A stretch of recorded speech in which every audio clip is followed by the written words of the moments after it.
Hi, I'm Jennifer Kronk of NITech Ed here with Jesse Lubinsky, and we have a special hangout for you regarding Google Classroom. We have two pilot teachers that will be joining us and one person who was helping to administrate. So our teachers are Heidi Bernasconi and Paul Lepore from Clarkstown Central School District, and we have Tony Piscatelli who organized the project and managed things on the back side of things. Welcome. Thank you for participating. Thank you. Thank you. May just want to state up front that all the people who work with Google are under NDA still, so there's certain things they can and can't talk about, but we're going to try to work around that to talk about as much as we can so that they can share a little bit about their experience with Google Classroom. So just to go ahead and jump right into some of the questions that we had. Heidi, I know that Paul's going to be joining us later. Can you describe how did you manage your classwork before your experience with Classroom? Well, my classwork was, I'm going to talk specifically about my Google Doc classwork, like stuff that my students did online. I managed it through scripts like Doctopus. I found it before I learned Doctopus. I would share a link with the kids on my website for them to access a doc. They'd have to copy the file. They'd have to share it with me in a Google form or something. And then once I learned about Doctopus, I switched over from them having to share their URLs with me just creating and sharing with them via Doctopus. So that's how I kind of handled distribution before Classroom. Oh, Jesse, I completely forgot to start the video. Should we play the video first? Do you see the video or no? No, I think we could just say that. All right, cool. What we'll do is on the post where this hangout will be embedded, we'll also have the link to the video. So we can reference it there. Okay, great. I'm pretty sure everyone else on this has seen the video at this point. Sounds good. Okay.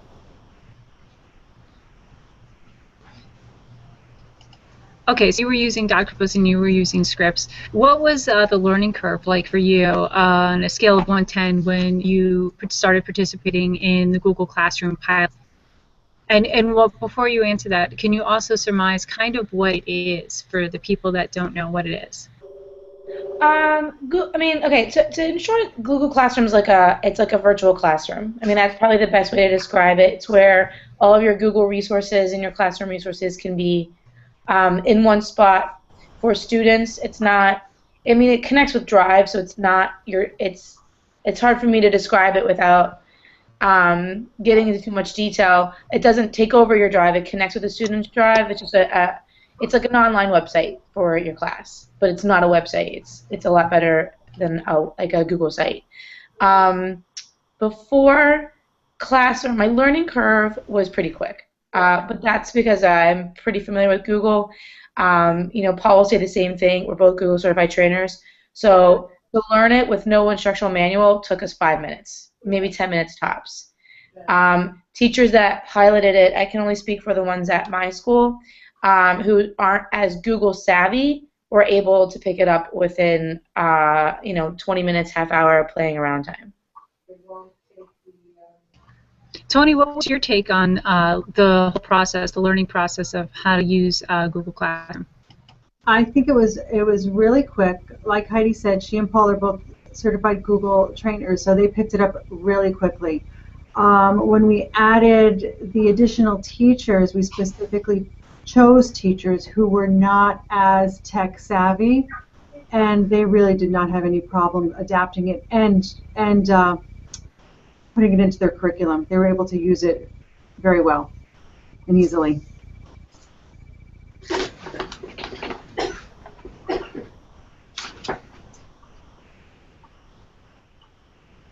You're on mute, Jen.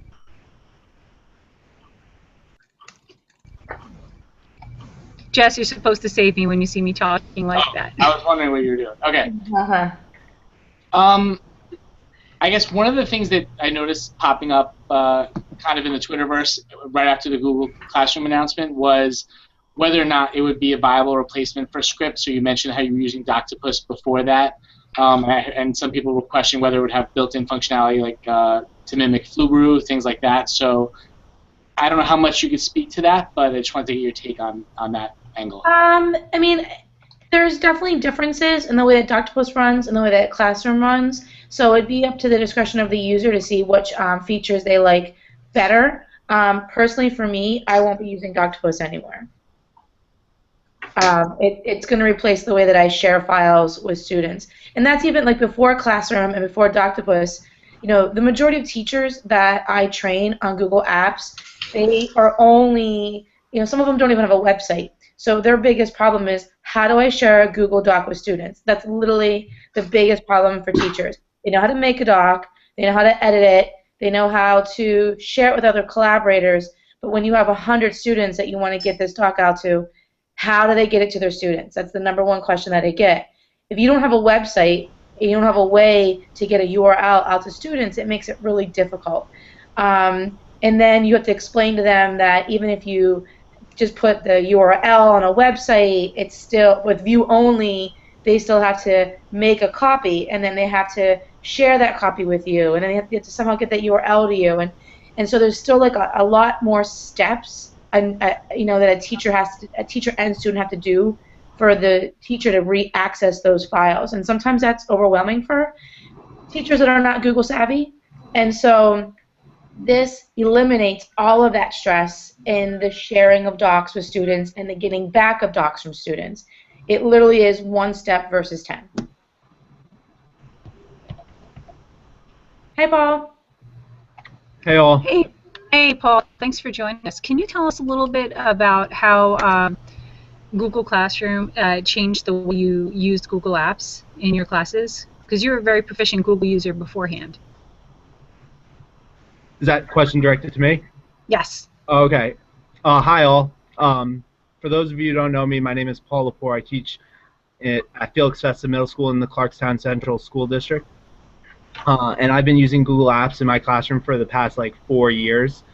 I think that we all know that Google Apps is very student-centered, very constructivist, and very collaborative. And I think that for many teachers, this product is going to expand the amount of users who are using Google Apps in their classroom. This is not a product, essentially, that was created for people like Heidi and myself who have used Google Apps a lot in their classroom and have already created workflow. But what this product will do is it'll expand the user base of Google Apps. And essentially, I look at this more of as a student tool, and for students to be able to manage their work. As more and more teachers are using Google Apps, the students have different workflows in each class that they go into. You know, how are folders being created? Who's creating the folders? Who's owning the folders? Is the teacher creating folders? Are the students creating folders? And this product kind of streamlines a lot of that. And I've used the product, you know, daily in my class, and I've found it very successful so far. Yeah, I have to agree with Paul in regards to both things, in the sense that it's not designed for us because we use Google all the time. So I wouldn't say that it increased or decreased the amount of Google that I use, because we literally use Google Apps almost every day in class. It's made it more efficient for me sharing files out with my students and then returning them back to me. It's replaced some strategies that I know, like Paul and I have used in the past, like with Paul's Turnitin form, where they have to submit their URLs and that kind of stuff. It's eliminated the stress where, you know, if a student creates a file and gives you the URL but doesn't give you sharing rights, you can't see it. So there's, you know, it does eliminate a lot of that kind of stress. It will increase the use of docs in every classroom. I mean, that's for sure, if they use Classroom. And I 100% agree, it is completely student-centered. You know, it organizes their assignments, and it puts it all in it's like an organized spot for them to have all of their work in one spot for multiple classes.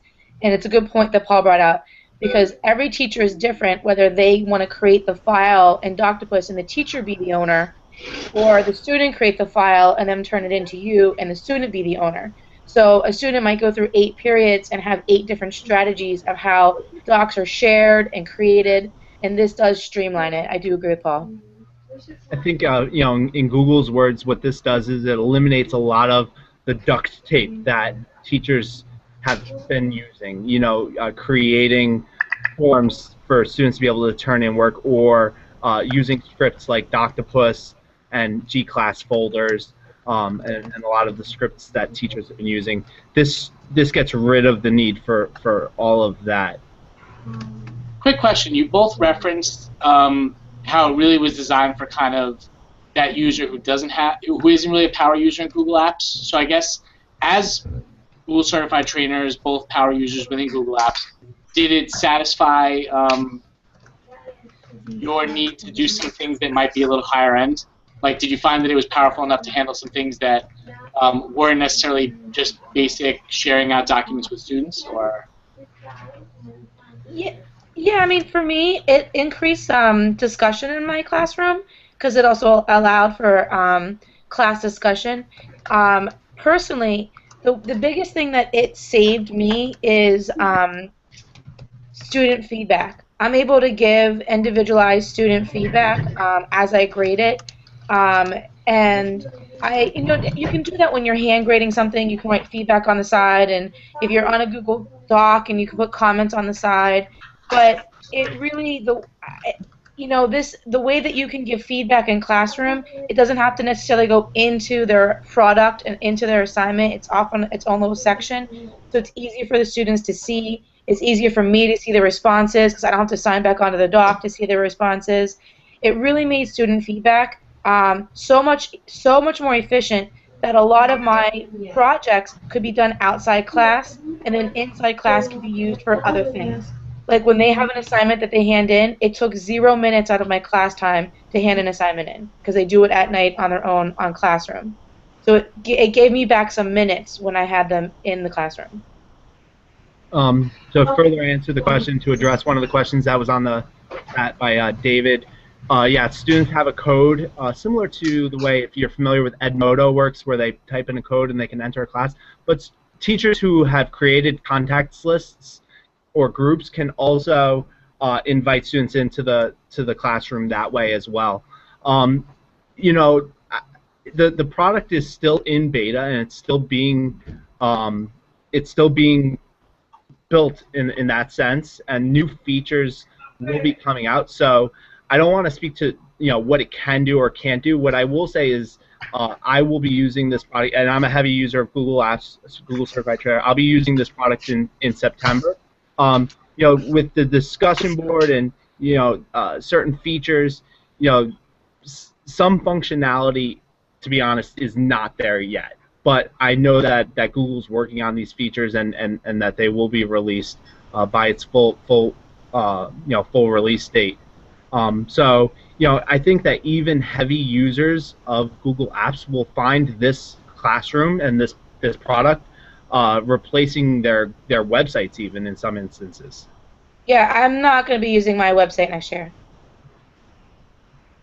I'll probably still have my website only because of communication with parents, and I think that that's still something that I want to be able to. I want to be able to still communicate with parents, but I won't be using my website as much to communicate with students. That's a good point, Paul. I know that when my students went through the training, I completely stopped using my website for one of the classes to post assignments to see how it would be. And one of the questions you guys wanted answered earlier was, what is the learning curve for, you asked for teachers, but I'd like to touch base with students. So like for me specifically, my students, when we started beta, when we started alpha, Paul, in the fall, right, October maybe? Yeah, I think in the fall. Yeah, so, I mean, you have to understand, Paul and I, from September to October, have already established Google routines in our classroom because we're heavy users from day one. And so I will say the learning curve switching technologies with my students, like going from a Turnitin form to Classroom, took maybe a couple assignments for them to kink out and iron out what they needed to readjust their routine, because by October our classroom's already in a routine. Next year from day one, I'm going to be using Classroom, and it might completely replace my Google site. It might not. Depends on what it looks like in August when the real product comes out. Like Paul said, it's still in beta, so they're still designing it. Like, we haven't seen what it looks like, the real product's going to look like. So good question on the chat. I'll just pull it out. Does having a classroom of Chromebooks enhance the classroom experience or provide additional features? That's a good question. I was actually just reading that. Having a classroom of Chromebooks enhances everything. I'm actually on maternity leave. Today's my first day, and the last thing I handed to my maternity leave was the Chromebook cart keys, and I was like, you do not lose these, you do not break them, and she's been using them every single day. Well, not every, I mean, it's one day, but she already has in her lesson plans for next week using them. She's not on Classroom, so she hasn't seen it, but she's already had students yesterday making Google Docs, so she's continuing routine. It's obviously, I mean, that's a no-brainer. It's going to engage them. There's questions, there's stuff that they can do in class, and there's stuff they can do outside class, and they're the same stuff. So if you don't have a classroom of Chromebooks, is it going to hinder your experience? No. Everything you can do inside the classroom can be done outside as well.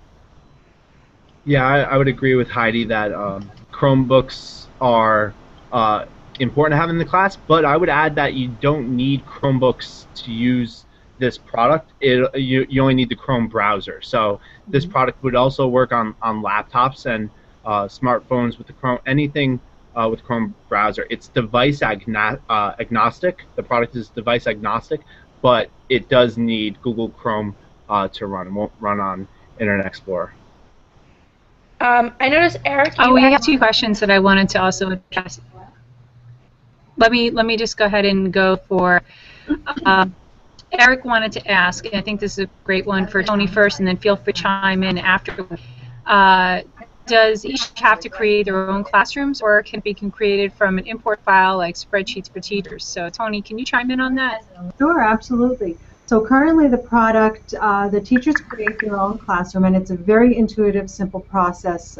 Even our non-techie teachers were able to do it with no assistance. So the teacher will go in and create the classroom, and they can either add their students manually, or they can give the students a join code, and the students will join the classroom. But Google has told me by the rollout of the product in September, they will have an admin feature where we can administer it from the back end and do that for the teachers. I don't know what it's going to look like. I don't know if it's going to be an import file. I'm assuming it will, but they've told me that that will be an enhancement for the fall. I know that, Paul, you use Google Contacts to add your classroom. Me, I had my students use the code. I would say in 10 minutes or less you can get your class created and kids on it. And I don't think that from what I've seen, the product puts a limit on how many classes you can create. So if you wanted to, within a class, I guess, create two separate groups. I mean, I haven't necessarily played too much with doing that, but you could probably create micro groups within a classroom as well. Yeah, if you wanted to, or you could do like say you were running like a Regents review, and you wanted to have like a Regents review classroom to open it up to students that aren't in your class. So you can open up to the department, they can join that, or you can just be posting resources and stuff like that. So I think that, teachers can, have a little bit of freedom. I kind of like the freedom that if I want to create the classroom, I can.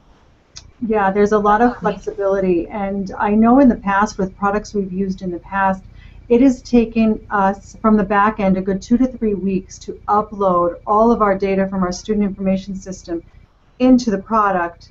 And with Google Classroom, the teachers will be able to use it day one, up and running with their students day one. So that's huge for us. Because no one is. Can you guys talk about Stream a little bit, because or how the Google Classroom looks like Stream? Because there was a question from Charles asking if there's like a discussion board function. I only think that. Yeah, right now the discussion functionality within Google Classroom occurs in what they call the stream, and it resembles a little bit, and I'm being cautious here and I'm saying a little bit, Google Plus. And some people, when they first see it, they say, oh, I kind of see this resembling like a closed Google Plus kind of view. Right now, and you have to remember it's still in beta. I think that the way that students are commenting to each other, the stream just ends up in one straight line of comments with little organization. But I'm pretty sure that Google's also working on that for its full release.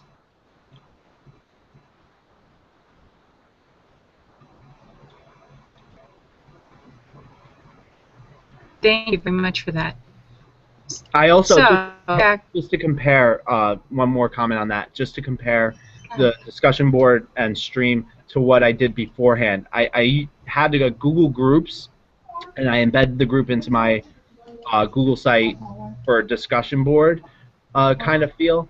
And I would like to see Google kind of, and I've emphasized that, kind of come out with that kind of look in the classroom as well.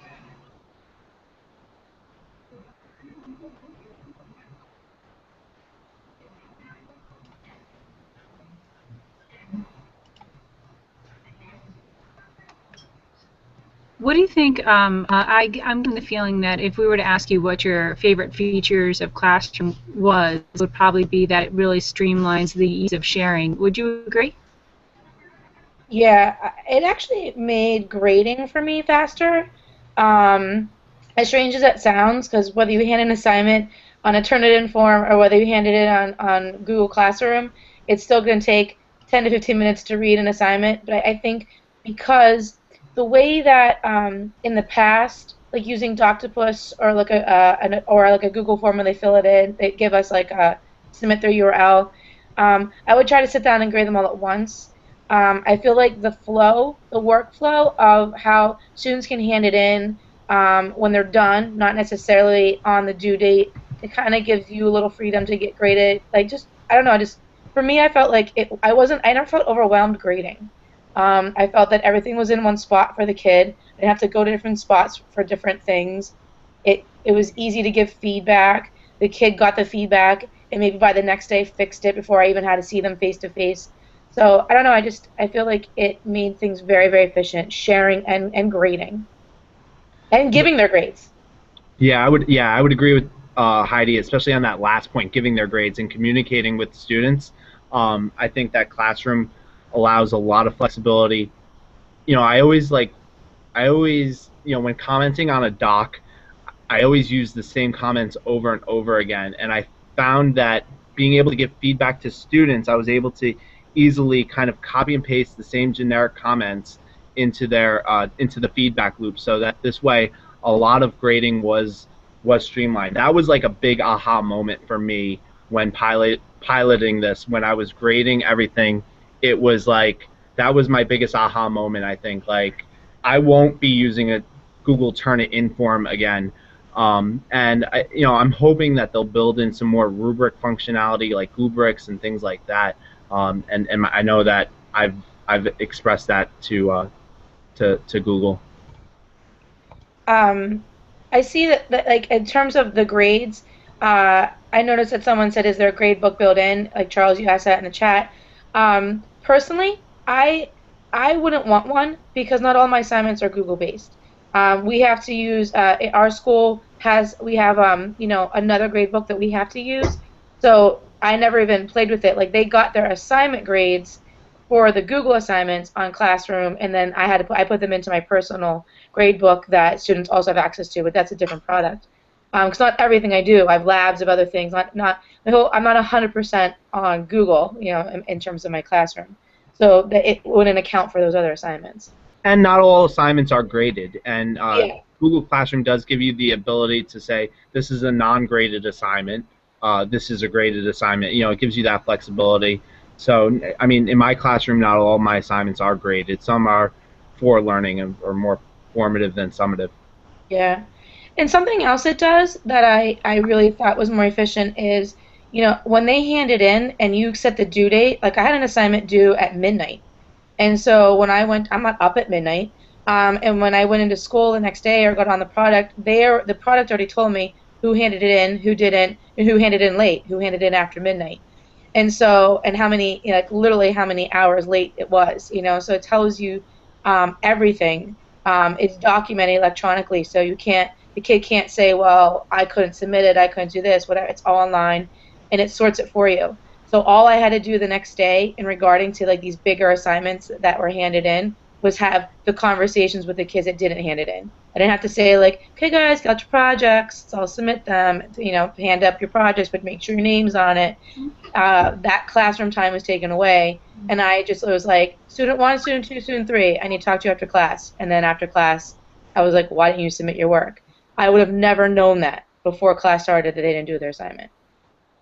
Yeah, I agree with all that. That's definitely a cool functionality in knowing who submitted work, and really it's fair to the students too, because you can sort, like, you can grade the essays that were submitted first. So the first kids to submit their work get the first feedback, and I think that's only fair to the students as well. Mm-hmm. I just have a security question. So what do you see that students have? Like, what, as far as the teacher, do you have access to the student's entire drive? Do students designate a folder? When the student joins your class, does that automatically create folders? What kind of access are you given? When a student creates a class, when a student joins your class, they have a folder created for your class that's shared with you. So any assignment that is shared with the student, you also get into your drive, but you only have access to the files that you share with them. So you can't, and you only have access to the files that they hand in. A lot of it is built around student responsibility, whereas in Doctopus, the teacher's the owner of the file, so you get constant access to the file if you wanted to see currently what they're working on. In Google Classroom, the students have that ownership, and so it's their responsibility to hand it into you. It's their responsibility. So it puts it back like pen and paper. You give a kid a worksheet, it's their responsibility to give it to you. And I like that, because we can't remove all student accountability.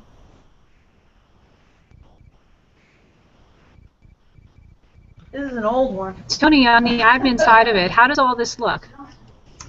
From the admin side, we don't see too much. It's all in the teacher's hands. It's between the teachers and the students. So we don't have the admin piece yet where we could peek in.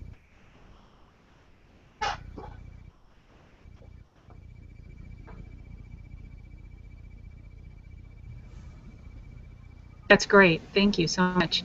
Does anybody have any questions?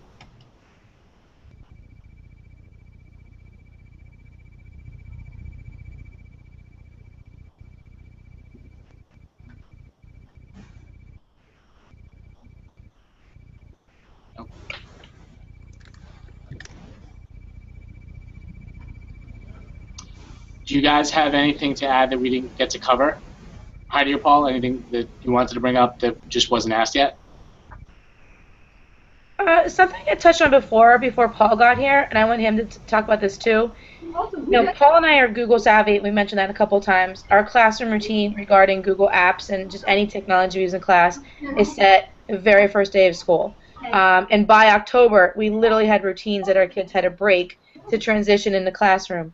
But like Paul said before, this product is not designed for us. It's going to make our lives easier and make it efficient for us, but it is designed to get people that have one foot in the door with Google Docs in the classroom and to get both feet in the door. It's going to change a lot of classrooms, and it's going to make it very easy for even the least tech-savvy teacher to use Google in their classroom and to share files with students.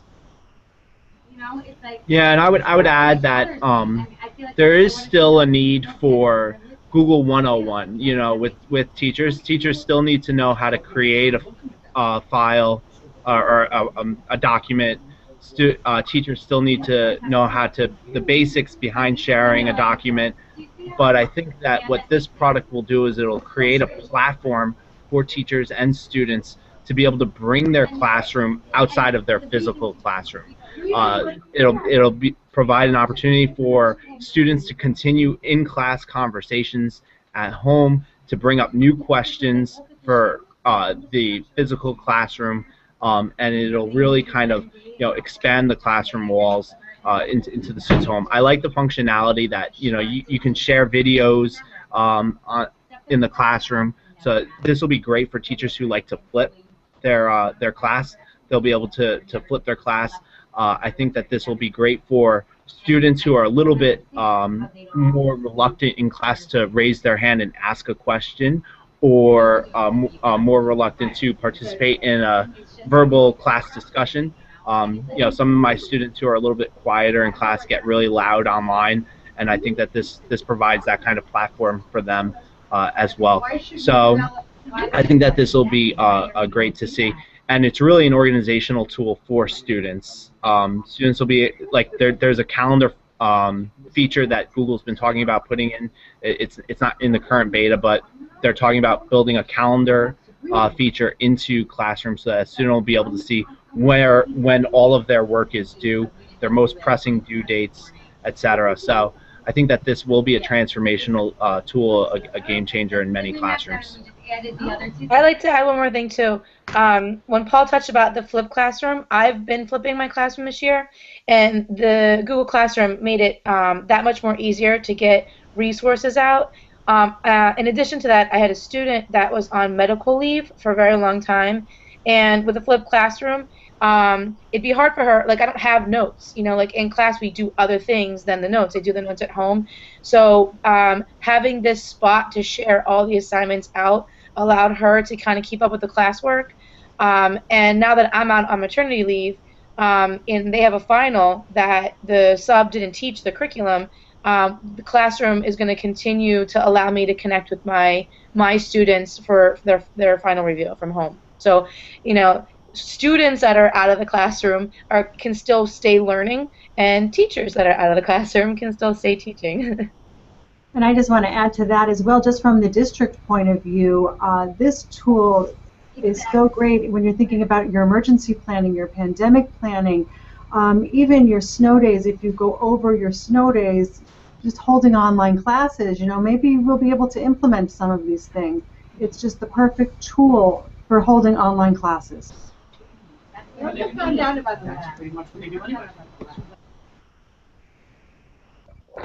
Yeah, I would agree. Muting myself. To answer Eric's question, I would agree with Heidi that if you can create a doc, then you can use Google Classroom. I think that this product was really made for beginners. And what you might find is the advanced users in Google Apps might say, "Oh, I wish it could do this," or "I wish it could do that." Because that's what I found myself saying a little bit, and I know Heidi did the same. But right now, as it stands, and it's still in beta, so new features are being released, and the product is still being developed. But I would introduce Google Classroom to teachers who had very little experience in using Google. And to kind of share a story, in the beta, the other school that was featured in the video, Fonfon, I'm butchering the name of the school. What is it? Fonfon Hall. Help me out here. Fonfon Academy. Fonfon Academy. That school was not a Google Apps school, and one of the teachers who was piloting the product never created a Google Doc, and she was the young girl in the video, and she spoke highly of the product. So again, that just kind of speaks to the fact that this was really developed for every teacher. And how about the more senior teacher in the video as well from Fonfon Academy? I mean, I think that spoke volumes, just having that older teacher be able to use it. Can she then pick up like the even a teacher in our school that used it at my school, he's retiring this year. Yeah. So, and I was like, wow, you're like on your way out and you're tackling this big project, and he loves it. And he will not sit and say that he's a tech savvy person, but he loves challenges and loves opportunities. What was more scary for him was me having to teach him how to do a Google Hangout to show him how to set up a classroom. Once he got into Google Classroom, he was fine. He never asked me a question again. And he's been using it and loving it.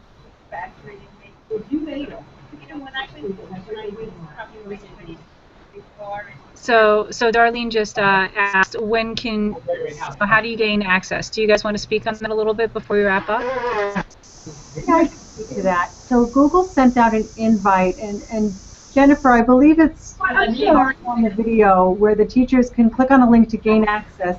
At the end of May, Google will be opening up the beta version to 2,000 teachers so they can play with it. And then I believe, well, definitely before September will be the launch of the full product, and it will be available as an app right in Google. You know, the grid you go to where you access your calendar and your Drive, you're going to see Classroom up in that grid. So if you have Google, you just have to make sure your district admin turns on that app for you. Water down your scotch. I just put the link that says request invite, so if you're interested, you can go there and you can request to be one of the 2,000 teachers. My first job is Thanks, Heidi. I highly recommend it. When the teacher was having a meltdown, she picked you up to her office. Thank you so much, everybody, for participating. Jess, do you have anything you want to add? No, I'm good. All right, thank you so much. Thank you.